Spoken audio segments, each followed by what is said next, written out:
We're all traumatized.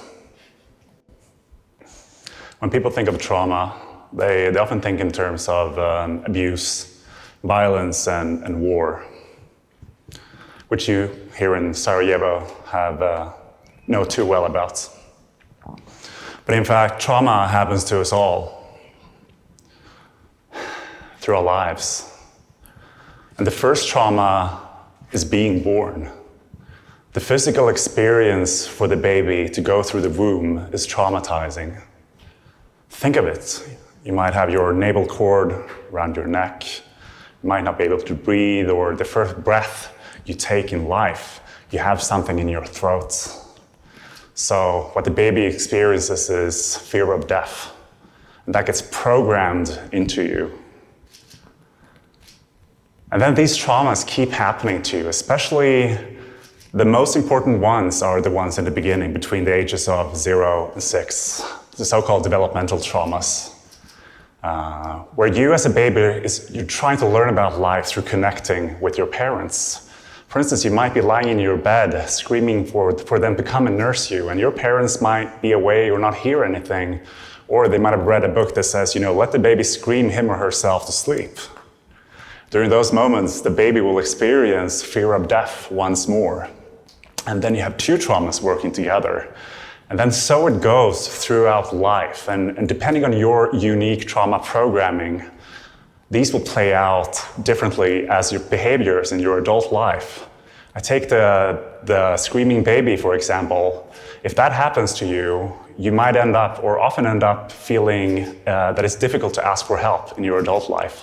Now, these traumas work to create a hole within yourself, a void, which makes it impossible for you to be your authentic self. Now, the energy source, the fuel that makes you crave filling that hole is called addiction.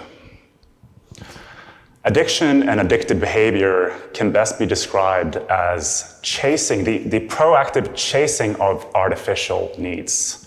We're chasing needs that we don't need.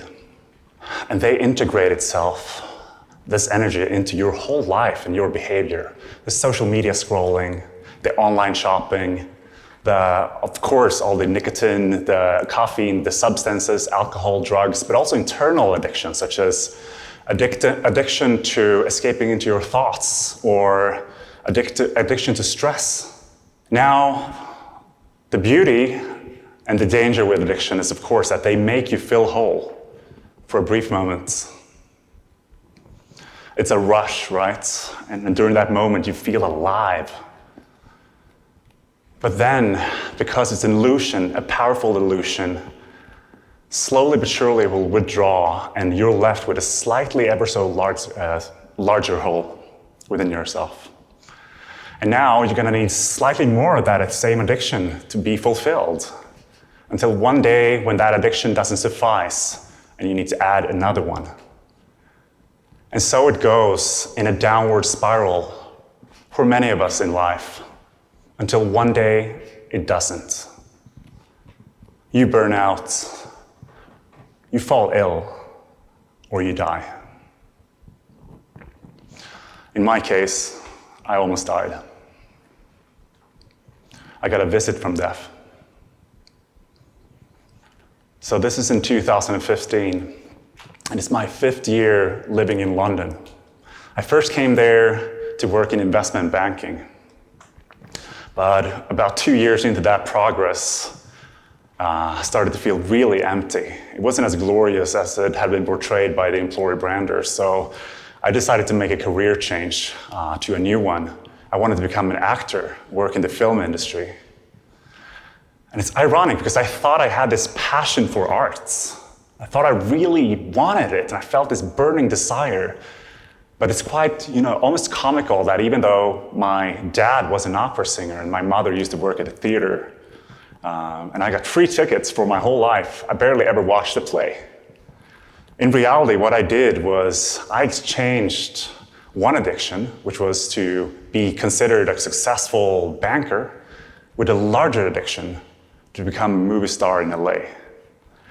And with this fire within me, I launched myself into this world of castings and all the networking that comes with it. And it's a wonderful experience at first.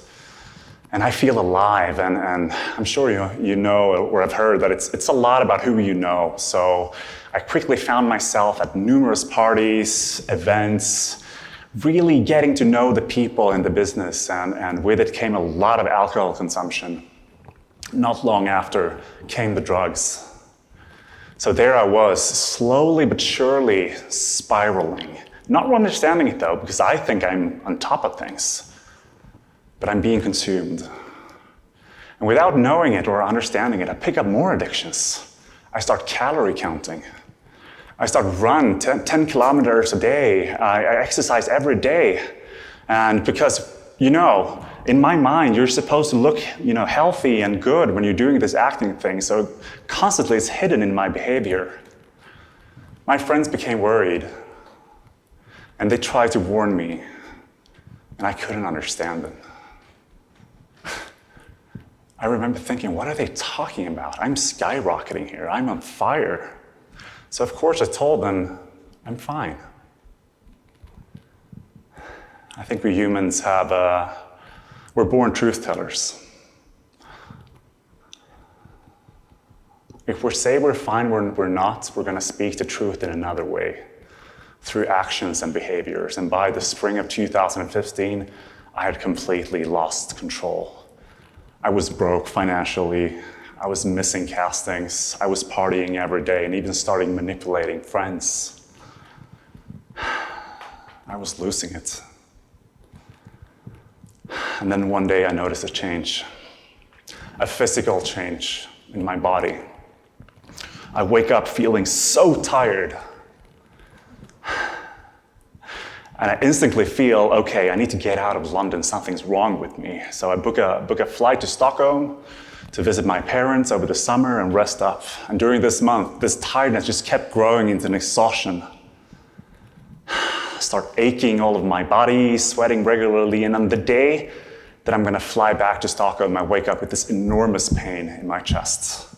And it's difficult for me to breathe, and now I become worried. And I fly to Stockholm, being worried, but when I see my parents there, they're so happy to see me. They're so excited. I decide once again to swallow the pain and just soldier on so I don't say anything. And we go out for dinner and I sit there with this pain until maybe an hour in, I utter the words that I should have uttered so many years ago. Before. I can't breathe. So we rush to the hospital and I get scanned. And 2 days later, I'm diagnosed with blood cancer.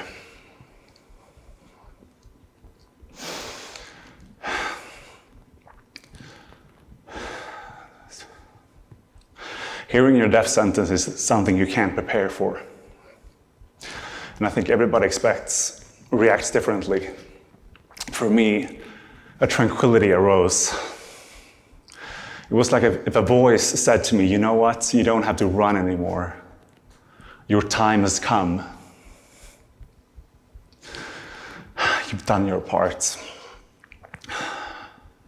I think we all understand that subconsciously, deep down, I'd lost my will to live. Moments later, I'm rocked out of this environment, this peaceful environment, when the doctors tell me that they're going to put me on a clinical trial, and I'm looking at a 60 to 70% chance of surviving. But that in order to survive, I have to go through 900 days of chemotherapy. I couldn't grasp what I was hearing. 900 days. My life, or what was left of it, was my career, was now ruined. And for the first time in my adult life, I felt powerless. Of course, the ego despises losing power, doesn't it? More than anything, so I panic. And my instinct tells me, go to social media. Why? Well, because I needed to be seen, and I needed to be heard. So I write a post, a cry for help. And I asked if people can help me find someone in a similar situation. Within 24 hours, the post had been shared more than 13,000 times. What followed was an experience that would change my life forever. Thousands and thousands of people from all over the world sent their love and support back to me. Loads of personal stories about cancer just started pouring in, and not just not just about loss, but about bravery, about sacrifice, about courage. It was if I could touch upon the amount of energy being directed towards my heart in that moment. But what I noticed above all was gratefulness. Almost everybody started with saying, "Thank you for sharing. I'm going through what you're going through, and just so you know, this is helping." When reading all those messages, something broke inside of me. My heart broke open and was filled with love, and my tears were filled with joy, and I think I cried for more or longer than I've ever cried before. In that moment, I became my real self, and in that moment, I also received one of my life's missions, which was to share my journey and story about cancer openly and fully, and then proceed to create a space where everyone living with and beyond cancer are allowed to be themselves.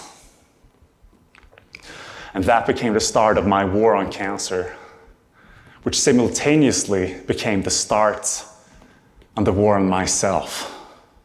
Because you see, physically, my body was waging this enormous war against the cancer. But emotionally and psychologically, I began the long and hard journey of breaking down my own ego, the long road home. And almost 6 years later, boy, I tell you, it's been one hell of a ride. One massive roller coaster of up and down and back and forth. And it feels like I've died and been reborn over and over again. And even though it's been the toughest of journeys from the personal point of view, it's been the most beautiful experience. And I'm sharing this story with you as an invitation for you to see that your story is no different than mine.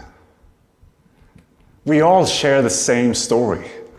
We all live the exact same experience. It's the experience called life.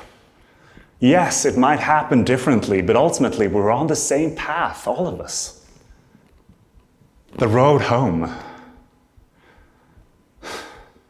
We're all traumatized. And trauma works to create that hole within yourself. Addiction is that energy that makes you crave filling that hole by chasing those artificial needs. What you do with this information is entirely up to you. It's not my place to preach. I don't want to proclaim my truth. This is just an invitation for you to ponder over the possibility that there might, just might, be something more to you. And the journey starts with trauma. Embrace it open-heartedly. Either by going back in time and look for those that you've experienced in the past, or if you don't want to do that, you know what? Just sit back, because life has it built for you that way, that more traumas will come along the way. It's your choice. So maybe that losing your job is an opportunity to really and finally do what you truly love. Maybe that divorce is an opportunity to meet your true soulmate. Maybe that death of a loved one is an invitation for you to start living life fully. Because life is an adventure.